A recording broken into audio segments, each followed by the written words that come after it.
A pesar de que en la antigüedad existieron decenas de formaciones estatales, el Antiguo Egipto es considerado el principal. No es sorprendente, dado el número de maravillas del mundo y los logros verdaderamente poderosos de los egipcios, algunos de los cuales tienen más de 9000 años. Ahora intentaremos resumir toda la historia de Egipto en 10 minutos, una tarea que no es fácil y necesitamos su ayuda. Por favor, cuéntanos en los comentarios si te parece interesante este tipo de sección y si tienes observaciones o sugerencias sobre los países que deberíamos abordar en los próximos vídeos.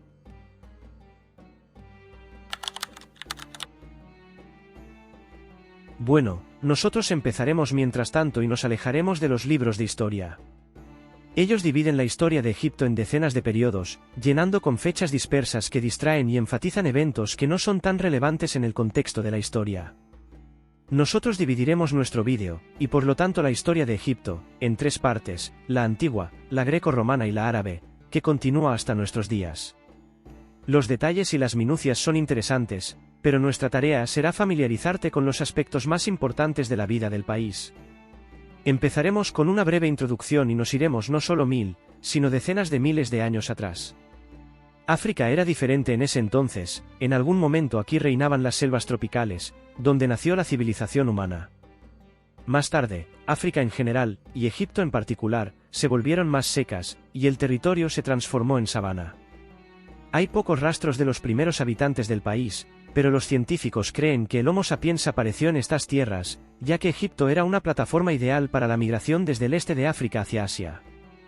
Ellos eran de piel oscura, pero hace unos 10.000 años fueron desplazados por un pueblo semita, cuyo origen los científicos siguen debatiendo.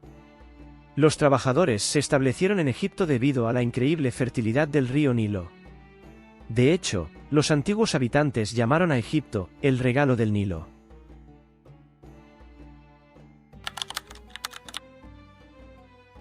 El hecho es que hace decenas de miles de años, en el territorio del actual norte de Egipto, se encontraba una bahía del mar Mediterráneo, que más tarde se convirtió en tierra firme y, al mismo tiempo, en una zona que el Nilo inundaba al desbordarse.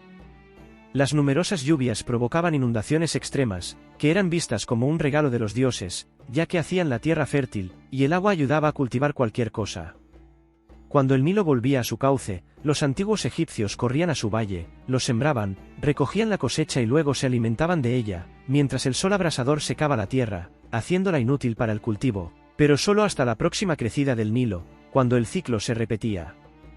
Precisamente por eso, uno tras otro, empezaron a aparecer asentamientos a lo largo del valle del Nilo. Hace unos 6 a 7 mil años, había alrededor de 40 mini-estados en el valle, y todos enfrentaban el mismo problema, la falta de manos de obra. La población crecía, y para seguir alimentándose del Nilo, había que idear soluciones.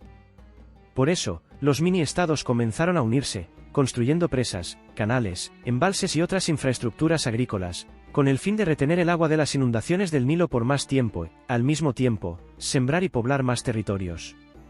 En el cuarto milenio AC, este proceso llevó a la formación de 2 grandes estados, el Alto y el Bajo Egipto. Durante algún tiempo se enfrentaron entre sí, pero finalmente el Alto Egipto ganó. Su faraón, Narmer, y su sucesor, Menes, fundaron lo que los historiadores llaman el período dinástico. Este es el antiguo Egipto que, en líneas generales, todos conocemos, con faraones, pirámides y la división convencional en los reinos antiguo, medio y otros. Esta división es algo arbitraria, por lo que no nos detendremos en ella en detalle. Si desean saber más sobre la vida de los faraones y la construcción de las pirámides, dejen un comentario.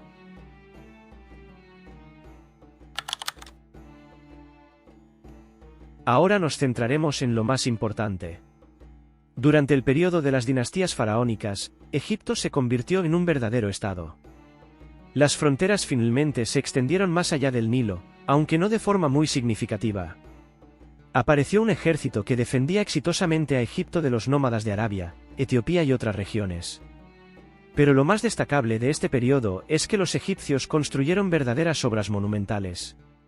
Y no estamos hablando solo de las pirámides, aunque estas son impresionantes. Durante el Imperio Antiguo, es decir, aproximadamente entre los años 2700 y 2100 a.C., los egipcios dominaron la geometría, crearon un calendario solar e incluso estudiaron las estrellas.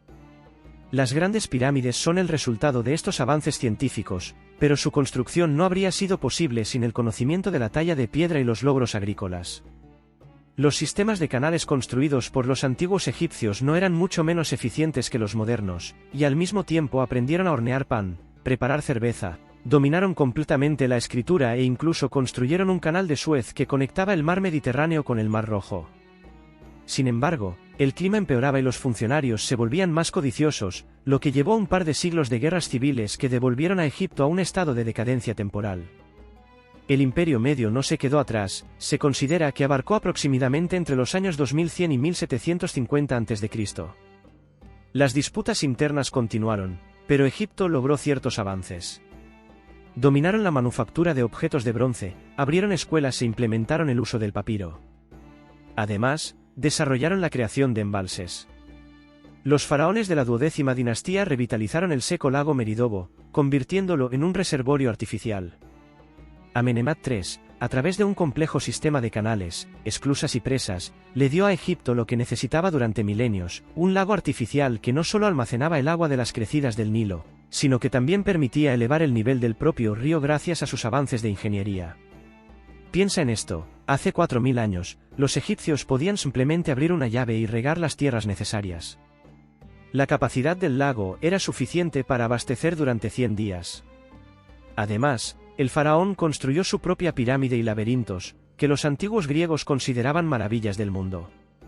Desafortunadamente, el período terminó cuando casi todo el delta del Nilo fue conquistado por nómadas asiáticos. Solo unos siglos después comenzaría la historia del nuevo reino.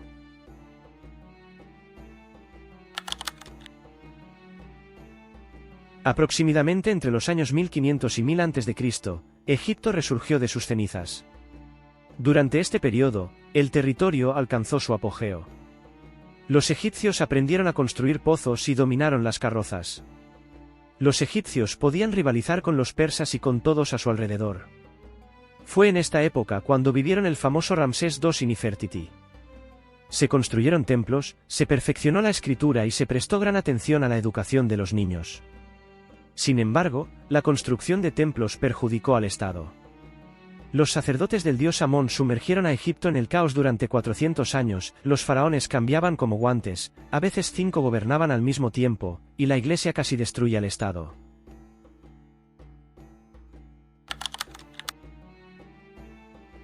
Y aquí también se unieron los ofendidos persas, que prácticamente conquistaron Egipto. Solo hacia el 600 a.C., con la ayuda de un ejército mercenario griego, el faraón samético logró sacudir el orden establecido. Sin embargo, para el 525 a.C., Egipto se convirtió en una colonia plena de Persia. Esta es una fecha importante, ya que a partir de ese momento, el antiguo Egipto dejó de existir de facto. Nunca más fue independiente, pero era poderoso, ya que Alejandro Magno en el 332 a.C. recuperó Egipto de todos, uniéndolo a su imperio.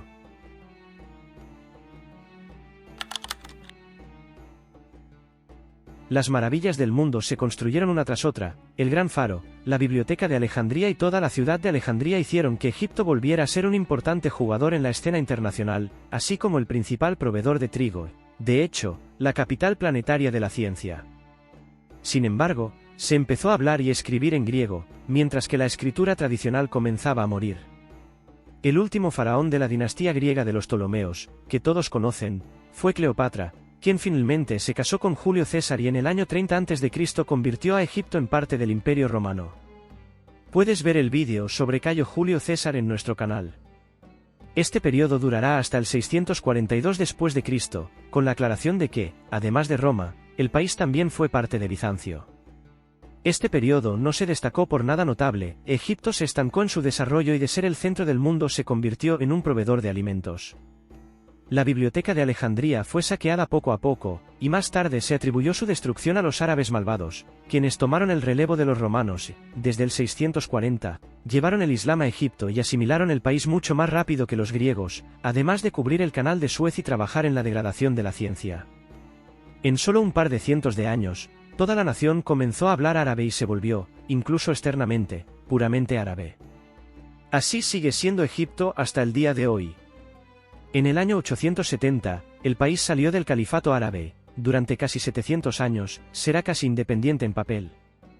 El personaje más notable de este periodo es Sledinow, quien luchó contra los cruzados y aumentó desmesuradamente el territorio de la Unión Árabe. Sin embargo, más allá de sus logros militares, no hubo mucho más. Al analizar el clima, los científicos concluyen que los egipcios de esta época no utilizaban la fertilidad del suelo y que el país estaba más bien subpoblado que sobrepoblado. Cabe señalar una importante excepción, Amada ibn Tulun, durante cuyo reinado los egipcios dominaron la industria textil y se desarrollaron económicamente. Además, en el año 972 se construyó Al-Azhar, la universidad en funcionamiento más antigua del mundo. En 1517, Egipto se convirtió en parte del Imperio Otomano y se transformó en una típica colonia. La situación era similar a la de Roma, solo que ahora el país alimentaba a los turcos y cumplía con todas sus órdenes. Lo único interesante que se puede mencionar es la poco exitosa campaña de Napoleón en Egipto antes de la construcción del Canal de Suez que conectó el mar Mediterráneo con el Mar Rojo. Los faraones habían soñado con tal canal, pero al final, en 1869, lo completaron los franceses junto con los británicos, y luego se apropiaron de todos los beneficios, despojando a los egipcios de sus derechos. Después de numerosos levantamientos, Egipto recuperará la propiedad sobre el canal y, para que tengas una idea, en este momento los ingresos del canal ocupan el segundo lugar en el país, justo después del turismo. Casi al mismo tiempo, Egipto cayó bajo la atenta mirada del Imperio Británico, perdiendo prácticamente su independencia. En la Primera Guerra Mundial, el gobernante de Egipto intentó aliarse con Alemania, pero fue derrocado de inmediato y el país se convirtió en una colonia británica. Los egipcios lucharon tanto contra este destino que, apenas unas pocas décadas después, en 1936, los británicos otorgaron a Egipto plena independencia. Sin embargo, el país seguía tambaleándose. Durante la Segunda Guerra Mundial, había un grupo que quería apoyar a Alemania, y también fue rápidamente controlado. En papel, Egipto mantenía su neutralidad y solo declaró la guerra a las potencias del eje en 1945, pero en realidad, los británicos utilizaron al país como punto de tránsito para sus tropas y como base aérea. En gran medida, las danzas al son británico llevaron a la revolución de 1952, así como a la pobreza, la corrupción y el cansancio con los sultanes, que arrastraban al país hacia el abismo uno tras otro. Así se formó el Egipto más o menos contemporáneo. El país tiene un presidente, una política realmente independiente y propios intereses. Ya hemos mencionado el más importante, el Canal de Suez. Debido a su nacionalización en 1952, comenzó la guerra de Egipto con Gran Bretaña, Francia e Israel. No es difícil adivinar que los pobres no tenían oportunidades, pero la ayuda llegó de donde menos se esperaba. Por un lado, Estados Unidos presionaba a sus aliados, no deseando que se llevaran a cabo guerras sin su consentimiento, y por otro lado, la URSS vio en Egipto un gran aliado. Khrushchev incluso amenazó a Inglaterra y Francia con ataques termonucleares a sus capitales. Bajo la presión de las dos superpotencias y de la ONU, la guerra se detuvo, pero Egipto todavía mantiene relaciones frías y resentimientos hacia sus oponentes. Pero esta ya es una historia para los politólogos.